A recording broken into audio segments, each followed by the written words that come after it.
Maintenant, je vais passer à ce qui s'est passé en France dans les années 80 et 90, même jusqu'à aujourd'hui.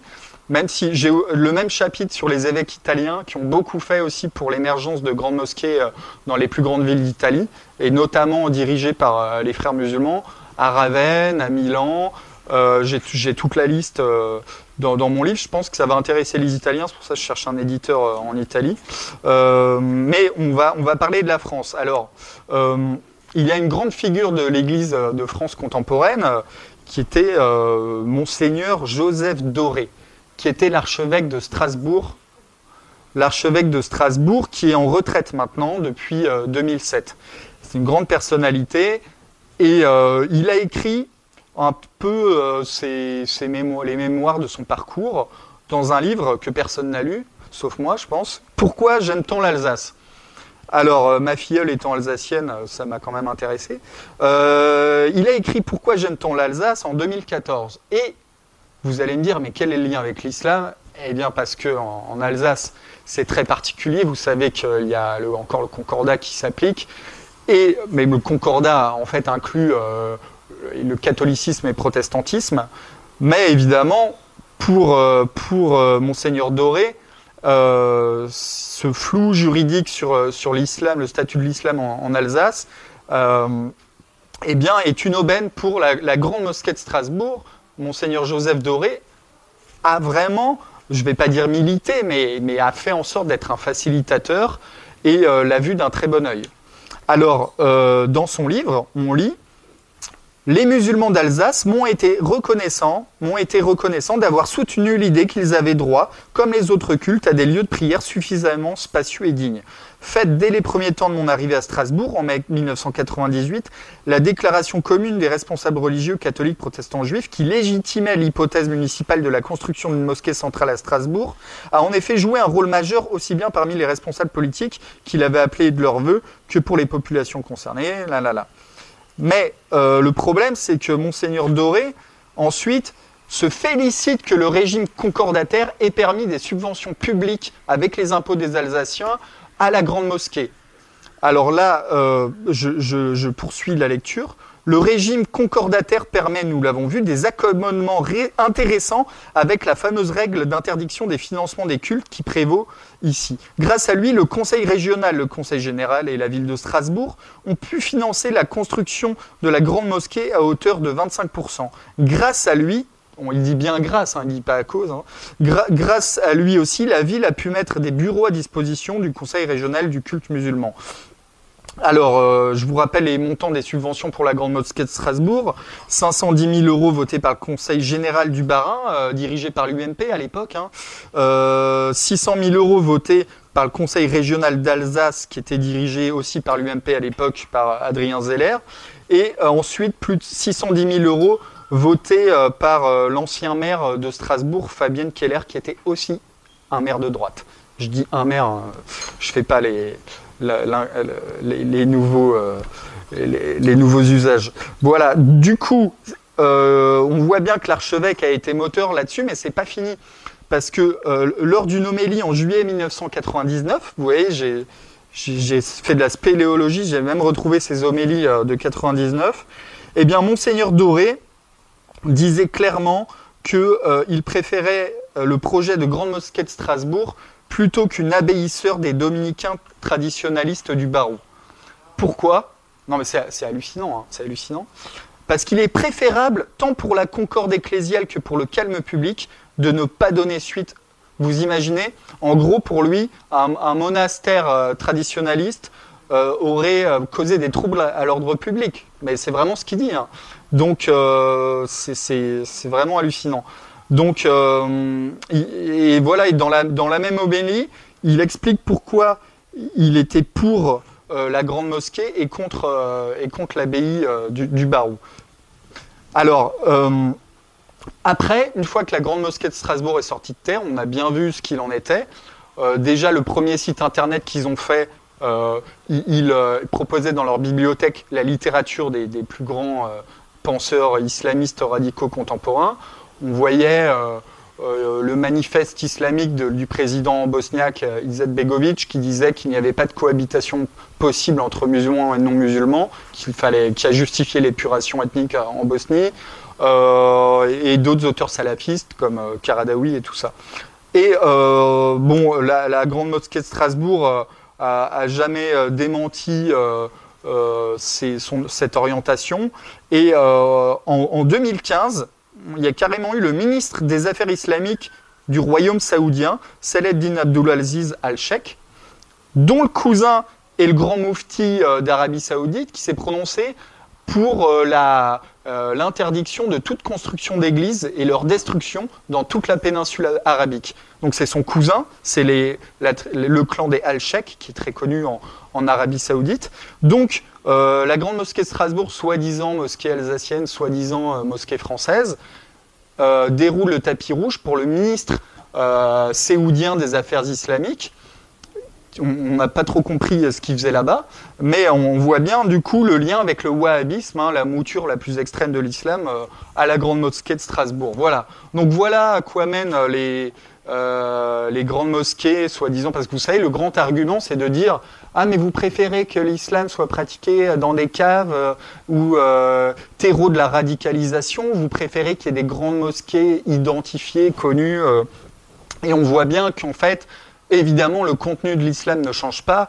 Si vous faites remonter d'un étage la mosquée, si vous lui mettez une belle coupole, un beau minaret, ça va être exactement la même chose qui va être diffusée. Ça, c'était l'objet de mon précédent livre, Mosquée radicale. Par exemple, j'étais allé à la Grande Mosquée de Créteil. C'est intéressant parce que la Grande Mosquée de Créteil a été inaugurée en présence de l'évêque à l'époque. Actuellement, c'est Monseigneur Sentier. Et l'évêque, c'était Monseigneur Labille, qui avait fait un discours en disant qu'il se félicitait de l'irruption de cette grande mosquée parce que ça allait favoriser l'intégration des musulmans en France, évidemment, c'est bien connu. Et moi, je suis allé à la Grande Mosquée de Créteil. Déjà, j'avais vu en ligne que dans leur mensuel, ils avaient en référence énormément d'auteurs des frères musulmans. Et à la librairie boutique qui est dans la Grande Mosquée, eh bien, on voit des auteurs comme Abou Bakr al-Jazairi, qui est un Algérien qui a enseigné longtemps à Médine, à l'université de Médine, qui explique pourquoi les musulmans doivent enclencher un djihad dès qu'ils ont la supériorité militaire, qui explique que la construction d'églises est interdite en terre d'islam, qui explique que les musulmans qui font mal leurs prières, faut les punir et il faut évidemment tuer les apostats. Ça, c'est un auteur parmi plein d'auteurs islamistes que j'ai trouvé dans cette librairie. Et évidemment, ils savent très bien les livres qui vendent ces gens-là. Donc, les relations avec la Grande Mosquée de Créteil se poursuivent, sont au beau fixe. Et dans la bande-annonce de mon livre « L'Église face à l'islam », commence par le muezzin qui psalmodie le Coran dans la cathédrale de Créteil. Donc j'étais à sa droite, j'ai filmé. C'était un événement organisé par Monseigneur Sentier, au prétexte qu'on faisait une réunion autour de la figure de Marie. Et comme le Coran a une sourate qui s'appelle Marie, on dit oui, bingo, super, c'est une bonne occasion de faire quelque chose ensemble. Sauf que dans la sourate Marie, c'est bien rappelé que les égarés, donc c'est-à-dire les chrétiens, sont voués aux gémonies, on va en enfer, et d'autres choses comme ça. Évidemment, ce qui a été traduit, parce qu'on avait droit à des prospectus de la sourate, mais elle était tronquée. Ils ont juste mis les passages qui n'étaient pas incompatibles avec notre foi. Et par contre, ce qu'a psalmodié le muezzin de la mosquée, ça, je ne sais pas jusqu'où il s'est arrêté dans la sourate. Mais c'est pas fini. Il y avait 2 fauteuils devant l'autel, et Monseigneur Sentier et l'imam de Créteil, donc qui est frère musulman, parlaient à tour de rôle. Sauf que cet imam a été déchu de sa nationalité française en 2008 pour avoir tenu des prêches anti-occidentaux, mais il reste en France, ce qui est hallucinant. Et il était juste devant l'autel et il disait, bah oui, notre prophète Mahomet, etc. Voilà, devant Monseigneur Sentier. Voilà, Monseigneur Sentier est très en pointe dans le dialogue avec toutes les religions. Il y a certains dimanches, moi je suis de son diocèse, on reçoit des prospectus à la messe nous disant ah bah, Monseigneur Sentier, dimanche prochain, il sera au culte protestant, il ne sera pas à l'église. Voilà. Non, c'est pour donner un peu la personnalité Voilà. Du coup, voilà pour Strasbourg, mais là, franchement, je vais énumérer des noms parce que bon, tous les évêques n'ont pas ces positions-là, heureusement, mais c'est quand même, il faut le dire, après avoir étudié tout ça, c'est quand même la majorité des évêques français qui sont sur cette ligne. On a eu Dominique Lebrun, l'évêque de Saint-Étienne, qui a, lui, assisté à l'inauguration de la grande mosquée de Saint-Étienne, qui évidemment n'est pas une grande mosquée française, parce qu'elle est financée par le Maroc, et l'imam est marocain. Et attention, Monseigneur Lebrun, donc il a senti évidemment que ses fidèles étaient peut-être pas très chauds à ce qu'il y ait une grande mosquée là-bas, et il a tenu à s'excuser, Monseigneur Lebrun, pour maintenir, il faut coûte que coûte maintenir le dialogue. Donc, il a dit, le 8 février 2010, des chrétiens ont du mal à comprendre la présence de mosquées sur le territoire qu'ils considèrent comme le leur. Ils osent considérer le territoire français comme le leur. Moi, je poursuis. Cette pensée n'est pas juste. Et autant que cela m'est donné, comme grâce de Dieu, je veux demander pardon. Oui, vous entendez bien, Monseigneur Lebrun a voulu, devant le responsable musulman, demander pardon parce que les chrétiens français ont du mal à comprendre la présence de mosquées sur notre territoire. Voilà où on en est. Après, toujours plus loin, est-ce que vous vous souvenez de l'évêque de Bourges qui vend une église située dans une banlieue et ceux qui sont intéressés pour la chasse, ce sont des musulmans. Donc l'église a failli être transformée en mosquée et l'évêque a été scandalisé. Il a dit, C'est dans l'air a même fait une émission là-dessus. Et on entend l'évêque dire, je vais retrouver son nom, se dit scandalisé parce qu'il a reçu des courriers de fidèles qui étaient mécontents que l'église soit vendue à des musulmans. Voilà. C'est pas tout, hein. On a la mosquée d'Auch. Malheureusement, la pauvre, elle a été touchée par un incendie criminel le 22 août 2015. Et l'évêque est venu à la rescousse et a donné 5 000 € ponctionnés sur le denier de l'église, 5 000 € quand même, pour la reconstruction de la mosquée. Voilà.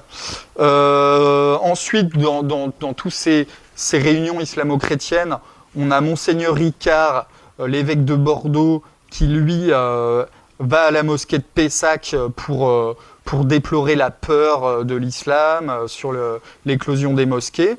Sauf que la mosquée de Pessac est dirigée par 2 salafistes. Voilà. Du coup,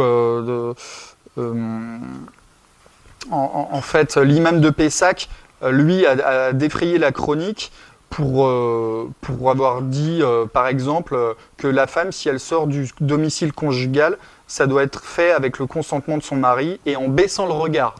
Donc voilà. Donc Monseigneur Ricard va à cette mosquée de Pessac salafiste pour nous dire qu'il déplore la peur de ses fidèles face à l'islam. Mais c'est pas tout. Il est allé aussi à la mosquée... attendez, c'était laquelle parce que là, c'est encore plus grave. Je sais plus dans quelle mosquée à côté de Bordeaux. Il est allé alors que il y a 10 fichiers S dans la mosquée. J'ai eu accès à des notes et c'est assez hallucinant. Je vais retrouver. Je veux pas dire de bêtises, je vais être très précis. Bon, vous avez compris quoi. Je vais pas m'étendre sur Monseigneur Ricard qui par ailleurs a d'excellents rapports avec Tarek Oubrou, l'imam de Bordeaux, qui lui a complètement modifié son discours à 180 degrés depuis qu'il milite pour sa grande mosquée de Bordeaux. Avant, il disait clairement, face caméra, en conférence qu'on peut encore voir sur Internet, qu'il faut avoir une lecture salafiste du Coran, que l'islam est politique parce que Mahomet était un chef d'État, qu'il faut tout faire pour rétablir le califat. Et Jean-Pierre Ricard dit qu'en faisant un dialogue sur la laïcité et l'islam avec cet imam, il dit que je sens des fidèles qui disent est-ce qu'on ne serait pas naïf? Parce qu'ils disent, bon, avec Tarek Oubrou, ça se passe bien, mais avec les autres, ce qu'ils n'ont pas compris, c'est que Tarek Oubrou leur sert le discours qu'ils veulent entendre. Et Monseigneur Ricard, lui, a d'excellents rapports avec le frère musulman Tarek Oubrou. Et je dis frère musulman parce qu'il le dit lui-même lors d'un livre d'entretien en 2013. il dit clairement je suis membre encore de la mouvance des frères musulmans. Le livre où il écrit ça est paru à l'été où les frères musulmans attaquaient les églises en Égypte. Et savoureux, donc là, la citation de Jean-Pierre Ricard en disant que en fait, les extrémistes instrumentalisent l'islam, évidemment, parce que l'islam est sympa, mais c'est l'instrumentalisation, la perversion de l'islam qui fait que ça devient un problème. Il dit « Je crois qu'il faut faire la distinction entre les grandes traditions spirituelles et, comme le dit Tarek Oubrou, l'instrumentalisation politique des religions par un certain nombre de pouvoirs ou de groupes qui ont des intentions qui ne sont pas religieuses. » Parce qu'évidemment, Tarek Oubrou lui a expliqué que c'est une instrumentalisation de groupes politiques qui n'ont rien à voir avec l'islam, les islamistes, alors que lui-même est frère musulman. C'est assez savoureux. Voilà, donc je vais passer encore à d'autres exemples, hein, parce que on a Monseigneur Windsor, lui, c'est l'évêque de Poitiers, qui lui a soutenu la Grande Mosquée de Poitiers, qui est venu à la Grande Mosquée de Poitiers partager le thé, etc. Sauf que la Mosquée de Poitiers est gérée par l'UOIF, que son imam, Boubaker El-Hadjamor, a été le président de l'école d'imam des frères musulmans de l'UOIF en France, et que face à une chaîne qatari, il a dit clairement, alors pour les Français, il dit que c'est la mosquée, la grande mosquée, mais face aux médias qataris, il dit que c'est la mosquée du pavé des martyrs, pour rendre hommage aux soldats qui ont combattu les Francs en 732. Et c'est une mosquée qui rend hommage donc aux djihadistes de l'époque, et parce qu'elle est située sur le chemin qu'auront emprunté les troupes musulmanes. Voilà. Donc ça, c'est ce qu'il dit en arabe à une chaîne qatari. Et heureusement qu'il y a quelqu'un qui a un ancien de l'UOIF, repenti, qui s'appelle Mohamed Louidzi, et qui lui fait un travail de veille dans les médias musulmans, qui a révélé cela. C'est la même mosquée qui a été occupée par les identitaires, avec une banderole pour faire un référendum sur l'immigration. Mais Monseigneur Windsor, par contre, lui, il a vraiment battu le rappel pour mettre en garde contre le vote Front National lors de la dernière campagne des présidentielles. Par contre, il ne fera jamais aucune mise en garde contre les frères musulmans, ça vous pouvez en être sûr. Après, il y a Monseigneur Dubost, lui, il faut en parler, parce qu'il a été nommé, malheureusement, par Benoît XVI au Conseil pontifical du dialogue interreligieux. Et Monseigneur Dubost, lui, non seulement avait inauguré la mosquée d'Évry, mais est allé tous les ans au congrès des frères musulmans de l'UOIF. Et lors de la polémique en 2012, où Nicolas Sarkozy avait interdit de séjour 6 prédicateurs étrangers des frères musulmans invités à ce congrès, pour des bonnes raisons. Par exemple, il y avait Safwat Hijazi, qui est un idéologue des frères, qui dit qu'il faut dévorer les juifs avec les dents. Croc, croc, croc. Non, mais des trucs hallucinants. Alors après, il y a Youssef El-Kardawi qui lui, dit que l'islam reviendra en Europe conquérir Rome, mais pas par les armes, maintenant par... qui soutiennent tous le Hamas, qui est une organisation terroriste. Enfin voilà. Le Monde interroge Monseigneur Dubost pour dire « Mais que pensez-vous de cette polémique ?» Et Monseigneur Dubost répond dans Le Monde « Il ne faut pas ostraciser ces gens-là. Il ne faut pas ostraciser donc les islamistes. » Et il est quand même venu à leur congrès pour faire leur jeu de respectabilisation. Et Monseigneur Dubost est sur cette ligne-là, comme le service national du dialogue avec les musulmans, de la conférence épiscopale des évêques de France, qui ont des relais dans chaque diocèse. Le service a été longtemps dirigé par le père Roucou, Christophe Roucou, qui lui aussi allait au congrès de l'UOIF, et qui parle des islamistes de l'UOIF comme ses amis. Il a dit dans un livre « Mes amis de l'UOIF », voilà. Et pareil, malgré que j'y ai contribué, malgré avoir démontré que vraiment les prédicateurs invités par l'UOIF étaient des types qui prescrivaient le djihad offensif, qui étaient pour la peine de mort contre les apostats, etc., eh bien, on aurait pu attendre quand même des responsables de l'Église de France de dire... en plus, ils auraient pu jouer le jeu pas d'amalgame. On ne veut pas amalgamer ces islamistes avec les musulmans. il conviendrait que les pouvoirs publics raccompagnent chez eux ces gens qui sont majoritairement étrangers, hein, parce que l'UOIF, Union des organisations islamiques de France, eh bien, a été fondée et dirigée par des types qui n'avaient pas la nationalité française. Alors, ils l'ont obtenu malheureusement. Tarek Oubrou a obtenu la nationalité française et plus largement tous les responsables. Il se dit qu'il y a eu un deal avec le ministère de l'Intérieur pour dire « Ok, on vous donne la nationalité française, mais vous ayez un discours d'apaisement. » Voilà. Donc les évêques viennent aux événements de ces islamistes en amis. Et maintenant, c'est plus le père Christophe Roucou qui s'occupe du service des relations avec les musulmans, c'est un dénommé Vincent Feroldi. Alors lui, c'est vraiment un cas. Je l'ai entendu lors d'une conférence au Collège des Bernardins pour fêter les 25 ans de l'IDEO. L'IDEO, c'est quoi? C'est l'Institut dominicain des études orientales, dirigé par des types dont leur coqueluche, c'est un peu Adrien Candiard, qui a écrit un livre « Comprendre l'islam », qui a obtenu le prix des libraires religieux en 2017. Et ce gars-là est capable de dire que l'islam promu par l'Arabie Saoudite n'est pas violent. Et pour lui, le salafisme, il est certes dévoyé par quelques-uns, ça pose problème, mais l'Arabie Saoudite professe un islam qui n'a rien de violent. Donc voilà les pseudo-experts de l'IDEO. Et du coup, le père Vincent Feroldi, qui chapeaute ce service de dialogue avec les musulmans, déjà, lors de son discours, se présente comme un historien, avant d'asséner qu'avant février 2015, on ne pouvait pas parler ni de persécution, ni de génocide envers les chrétiens d'Orient, que c'était excessif, que c'était en gros des paranoïaques catholiques qui disaient ça. Sauf que moi, pour avoir suivi de très près tout ce qui s'est passé en Orient, déjà dès les années 2000, mais en 2014, il y a eu la prise de Mossoul par l'État islamique, mais avant, il y avait eu beaucoup de massacres de chrétiens par les troupes islamistes. Et du coup, en plus, ils passent par pertes et profits les nombreuses attaques d'églises en Égypte qui avaient lieu bien avant la révolution de 2011, les révolutions arabes. Pour suivre l'actualité, il y avait souvent des attaques d'églises en Égypte, c'est pas nouveau. Du coup, ne dire qu'il n'y avait pas de persécution de chrétiens d'Orient avant 2015, c'est complètement faux. Et le gars se présente comme un historien.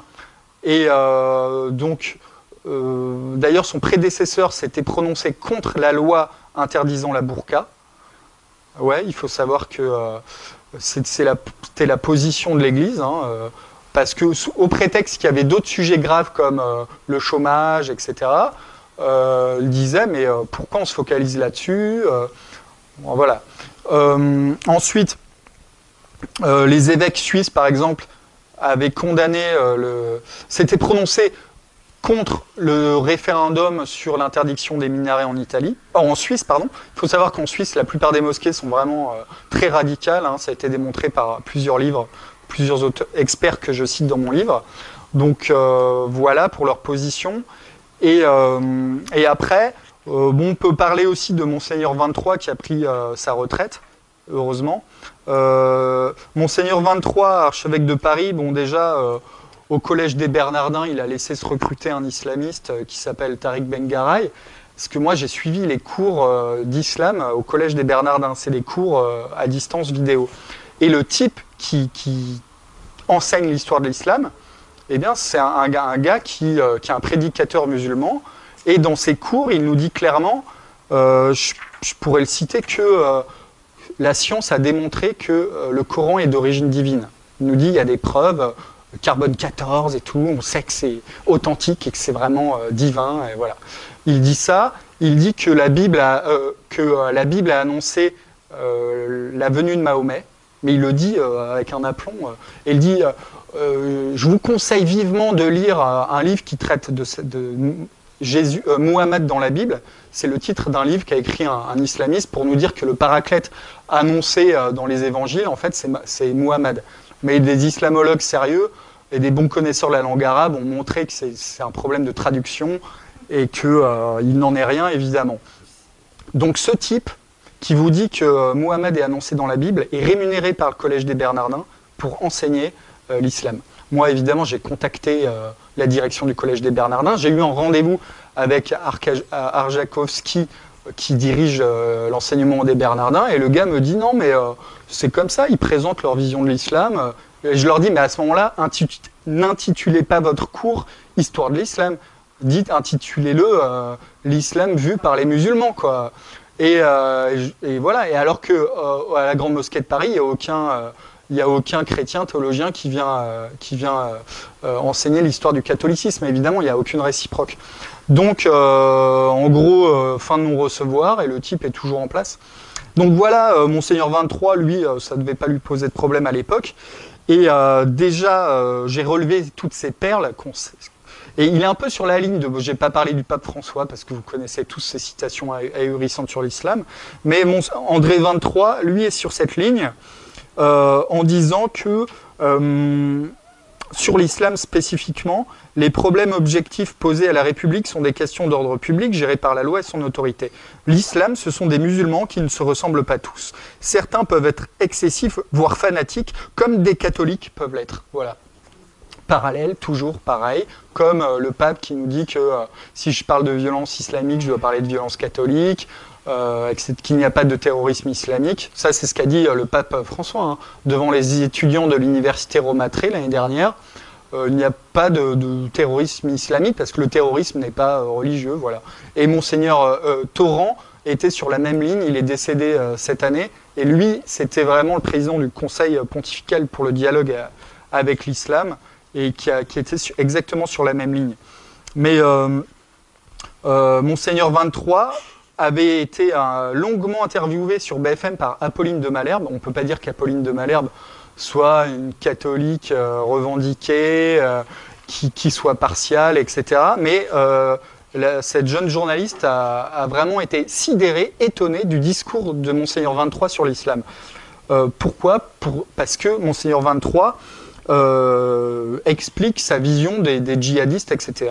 Il dit que je pense simplement qu'on fait une erreur d'analyse, qu'on continue à faire une erreur d'analyse, qui est de croire que c'est la religion qui est la cause de radicalisation.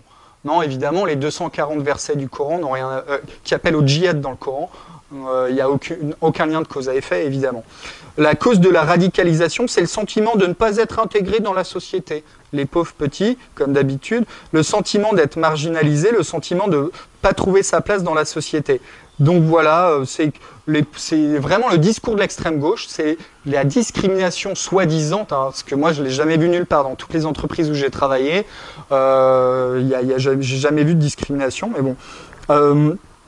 Et du coup, Apolline de Malherbe lui demande, mais vous pouvez expliciter. Et en gros, il dit que c'est à cause de la société de consommation, parce que les jeunes, ils n'ont aucun moyen de participer à cela. Et donc, en rentrant dans une dynamique donc ces jeunes rentrent dans une dynamique terroriste, entre guillemets, nihiliste, qui vise à détruire. Déjà, la vision comme quoi les djihadistes sont des nihilistes, c'est n'importe quoi, c'est complètement faux. Ils croient dur comme fer à participer à l'œuvre de Dieu. Ils ont un vrai projet, un projet global, civilisationnel. Et alors, à ce moment-là, pourquoi les jeunes Français de souche, eux qui ont des problèmes aussi dans nos campagnes de pouvoir d'achat, ne font pas des attentats terroristes, si on suit la logique de Monseigneur 23. Et du coup, Apolline de Malherbe lui dit, mais donc vous justifiez cela en quelque sorte. Et Monseigneur 23, il dit, mais non, je ne justifie pas, je dis simplement que ce n'est pas en disant que c'est dans les mosquées qu'on apprend à être radical. On devient radical par les circonstances de la vie, par l'incapacité à assumer ces circonstances, et on justifie cette radicalisation. Voilà, il veut vraiment ne faire aucun lien entre la doctrine musulmane, la religion et la radicalisation. Donc c'est vraiment un déni, mais qui peut croire à ça, quoi. Et on va rappeler quand même que toutes les études montrent, à l'international et en France, que les djihadistes qui sont passés à l'acte, étaient en fait bien insérés pour la majorité dans la société. Il y a eu des études en Égypte sur les djihadistes qui ont montré qu'ils étaient vraiment des fils de la bourgeoisie, de bonne famille, etc. On se souvient de ceux qui ont perpétré les attentats à Londres en 2004, c'était des médecins. Mohamed Merah avait un travail chez un garagiste. Larossi Abala avait, lui, géré un snack qui fonctionnait bien au Muro, vous savez, celui qui a assassiné les policiers. Mais on a des statistiques maintenant. Il y a l'unité de coordination de la lutte antiterroriste qui révèle que 67% des jeunes candidats au djihad sont issus des classes moyennes. Voilà, donc la majorité n'est pas issue des classes pauvres. Et 17% sont même issus de catégories socio-professionnelles supérieures. Donc il faut additionner 67% et 17%. Vous voyez que c'est une très très très grosse majorité de gens qui ne font pas partie des classes pauvres. L'UCLAT, donc cette unité de coordination de la lutte antiterroriste, vient d'éclairer d'une lumière crue. Là, je citais, c'était Malika Suter qui citait ces chiffres. Et on voit bien que c'est l'effondrement total du discours que nous a servi l'extrême gauche. On se souvient des José Bové et Tutti Quanti sur les plateaux télé qui nous disaient que s'il y avait des djihadistes, c'était à cause de la pauvreté et des inégalités nord-sud. Donc on voit que c'est complètement faux. Et Monseigneur 23, c'est pas n'importe qui, c'est quand même l'archevêque de Paris. C'est à lui de tirer la sonnette d'alarme en disant mais il faut arrêter cette immigration musulmane, etc. Et de dire que dans les mosquées, il n'y a pas de diffusion de doctrine radicale. Moi, pour m'être déplacé dans les mosquées de Reims, de Créteil à Cergy et ce qu'on peut voir déjà en ligne, eh bien, je vous dis clairement que les livres qui sont diffusés dans ces mosquées, c'est vraiment l'islam orthodoxe, souvent des frères musulmans. Donc voilà, bon, après, je peux faire le catalogue de tous les évêques français, mais on en a pour longtemps. Donc tout ça, c'est dans le livre où vous retrouverez, évidemment. Après, oui, je parle de tous les instituts, les bidules de dialogue avec les musulmans. Il y a pléthore donc j'ai parlé du service national des relations avec les musulmans, dont, pour encore donner une idée de leur idéologie, à Marseille, c'est la sœur Colette Hamza qui s'occupe de ça. Et elle dit clairement que je suis conduite à regarder le livre saint des musulmans comme une parole de Dieu. Et Muhammad, habité d'un charisme prophétique, a vécu une expérience profonde de Dieu. Voilà. Donc on ne sait pas très bien s'ils sont musulmans ou ils sont chrétiens, ceux qui s'occupent du dialogue. Voilà, mais là c'est une citation, mais il y en a plein des comme ça. Hein. On a le père Jean-Marie Godel qui, lui, a dirigé le service des relations avec l'islam. Lui, c'était le directeur national. Et il a dit clairement il parlait de prière commune avec les musulmans. Et il édite un site où il y a d'autres pères comme lui, souvent des pères blancs, qui écrivent sur le dialogue. Et il y a le père Stammer qui écrit dans le site donc, du directeur national, lui, il était en service jusqu'en 2006, que en premier lieu, il faut mettre la récitation du Coran et sa méditation dans le silence du cœur pour rendre la parole de Dieu présente dans la vie. En gros, voilà, la parole de Dieu est dans le Coran. Mais ensuite, évidemment, vous avez entendu parler, je pense, du père Michel Lelon, qui avait, lui, fondé le groupe d'amitié islamo-chrétienne. Et lui, il dit clairement que les chrétiens ne devraient-ils pas considérer le Coran comme une parole de Dieu et Muhammad comme l'un de ses envoyés. Pourquoi il dit ça? Parce que, de même que les musulmans, sans partager de la foi chrétienne, vénèrent Jésus et reconnaissent sa place éminente dans le dessein du Créateur, les chrétiens, sans partager leur foi, ne devraient-ils pas considérer le Coran comme une parole de Dieu et Muhammad? Voilà. Donc, alors que le Jésus des musulmans, et on va le rappeler parce qu'il y a beaucoup de dialogueux qui reprennent cet argument de dire, vous voyez, ils reconnaissent aussi Jésus, sauf que le Jésus des musulmans, dans leur eschatologie, il revient à la fin des temps au haut d'un minaret de Damas pour briser la croix. Ça a été rappelé d'ailleurs par l'imam de Toulouse, Mamadou Dafé, qui est la grande mosquée du Mirail à Toulouse. Il le dit clairement dans une conférence, mais parce que c'est dans le hadith, c'est les paroles de Mahomet, c'est reconnu par tout le monde. Donc Jésus viendra pour la bataille finale contre les mécréants, briser la croix. Donc c'est un Jésus anti-chrétien. Voilà. Voilà, bon, le cardinal Torrent qui nous a quittés disait que ce qui me frappe beaucoup lorsque je viens en France, c'est que l'islam fait peur. Alors pourquoi il fait peur? Parce on le connaît mal, parce qu'il est desservi par le terrorisme, etc. Donc c'est toujours pareil, c'est ceux qui auraient peur de l'islam, ce seraient des ignorants et il faudrait les éduquer, quoi. Voilà. Donc euh, après, malheureusement, les citations de Jean-Paul II dans ses discours que je vous ai cités et sont reprises en boucle par aujourd'hui les prêtres et les évêques. Et par exemple, le père Henri Fautrade, qui est le délégué diocésain au Mans chargé des relations avec l'islam, reprend le terme de richesse de la tradition musulmane voilà, en disant que le père Cochin, qui avait fait une première vulgarisation sur l'islam, avec toutes les richesses que compte cette tradition.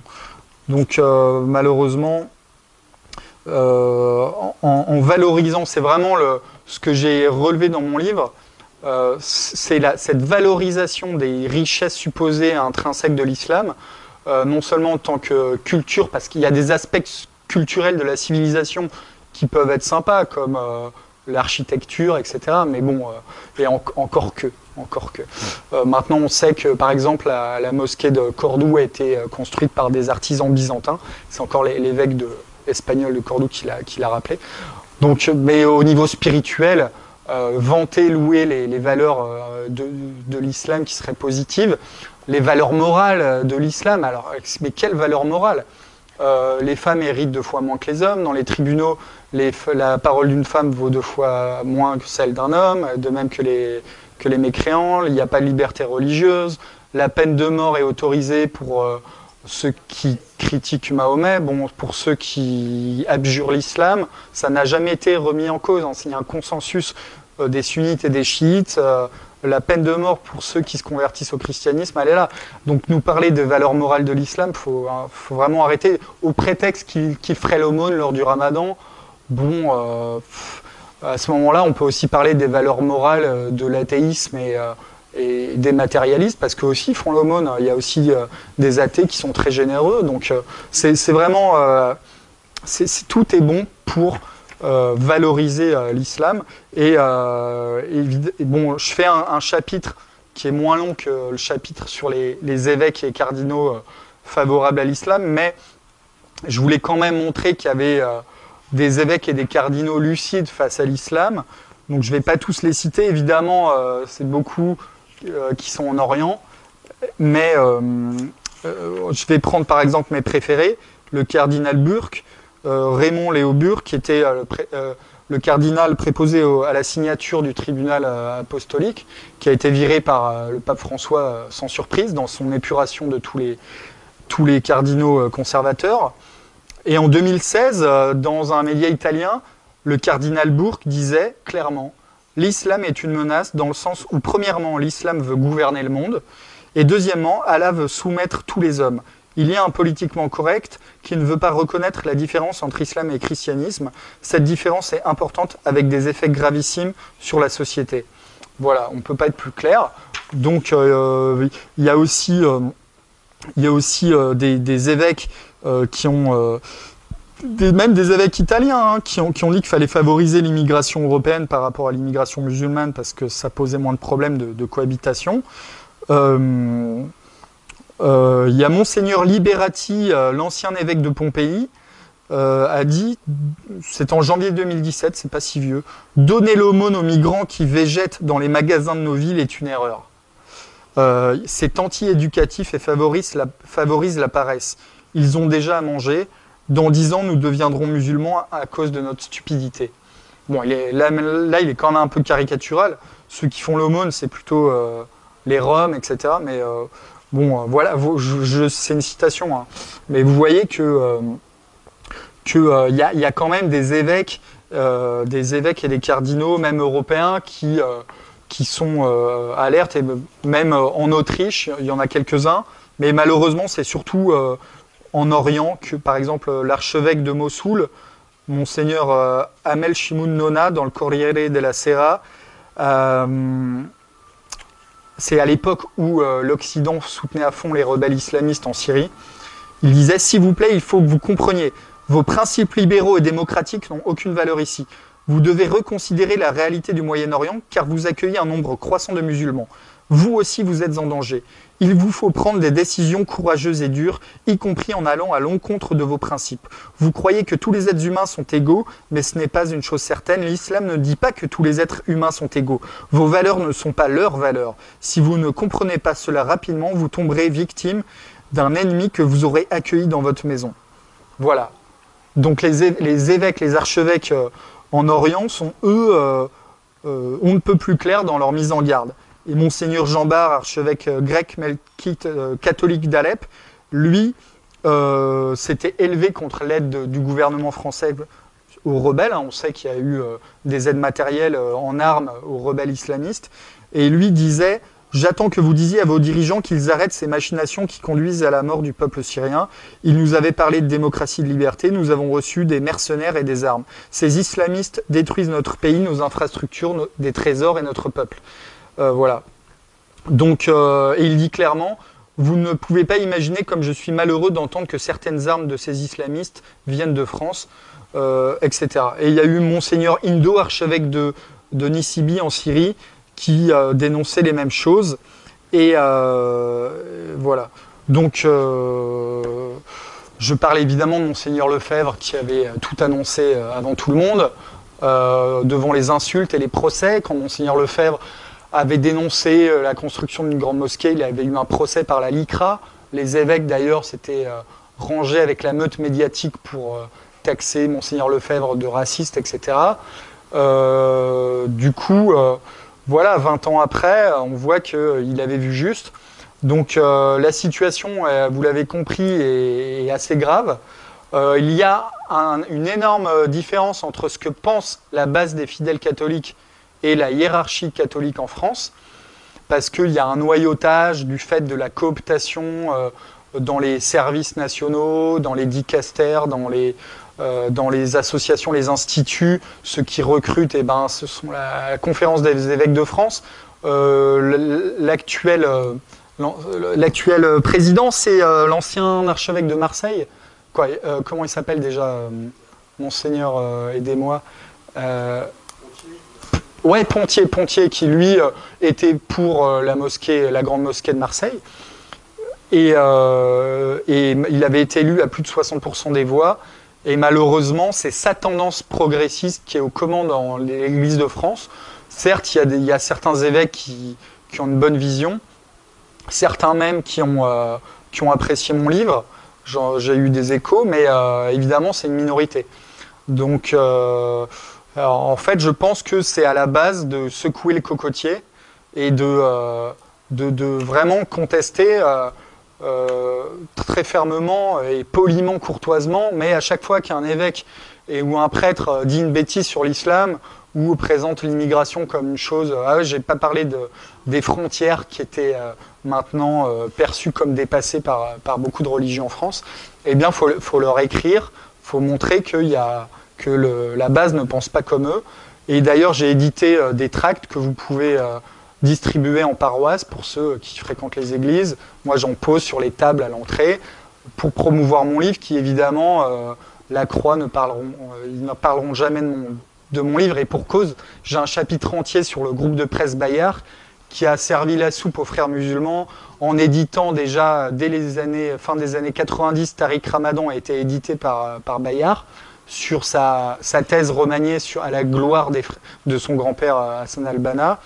Ils ont édité Tarek Oubrou, Bayard. Ils ont édité là, le fils du prédicateur de l'UIF, Iqiyoussen. Donc son fils est aussi imam. Et le père Hassan, lui, dit qu'il faut rétablir le califat. Il est pour les frères musulmans et tout ça. Il est édité chez Bayard, son fils qui a exactement la même idéologie que lui. Il y a eu Michel Orcel qui a écrit Pour la dignité des musulmans, édité chez Bayard, qui lui dit que, en plus il insulte notre religion. Donc Bayard est dirigé par les assomptionnistes et ils ont édité des types qui sont anti-catholiques. Hein. C'est ça qui est hallucinant. Donc, et là je voudrais citer, alors lui comment il s'appelle déjà donc Michel Orcel, dans son livre, lui dit clairement que que la religion catholique, c'est quelque chose de délirant. Voilà. Il n'a pas employé ce mot-là, mais il a employé un synonyme. C'est pour ça que je voudrais retrouver la citation, et puis après je vais m'arrêter là. Ah oui, voilà, là j'y suis. Donc Bayard, ils ont aussi édité un dictionnaire de l'islamophobie écrit par un gars qui est dans la mouvance des frères musulmans. Et le Michel Orcel, là, il dit que l'idée que la religion est une production délirante n'apparaît que trop bien dans le christianisme. Donc voilà, il est édité chez un éditeur catholique et il dit que notre religion, c'est une production délirante. Voilà. Donc voilà le groupe de presse Bayard qui édite aussi La Croix. Donc La Croix, dont maintenant vous savez, hein, ils défendent l'avortement et tout ça. Voilà où on en est. Donc malheureusement, la presse catholique est tenue par cette mouvance-là, mais c'est en train de changer. Hein. La vie périclite quand même. Famille chrétienne devient de plus en plus conservateur. On se souvient de Marion Maréchal Le Pen qui a fait la une de Famille chrétienne. Et j'espère qu'ils vont parler de mon livre. Il y a L'Homme Nouveau, hein, qui a un très très bon bimensuel dont je suis abonné. Et qui ont parlé de mes précédents livres, donc qui devraient parler de celui-là. Mais heureusement qu'il y a Internet, mais c'est vrai que c'est compliqué. Et j'espère que ce livre-là va faire bouger les choses et va inciter les évêques à revoir leur discours sur l'islam parce qu'ils sont complètement décalés. Et il y a aussi des catholiques culturels, sociologiques, qui peut-être sont réticents à venir à l'église parce qu'ils entendent des énormités sur l'islam, parce qu'ils entendent des énormités sur l'immigration. Et donc c'est très préjudiciable, toutes ces prises de position. Ça fait beaucoup de tort à l'église. Voilà, je vous remercie.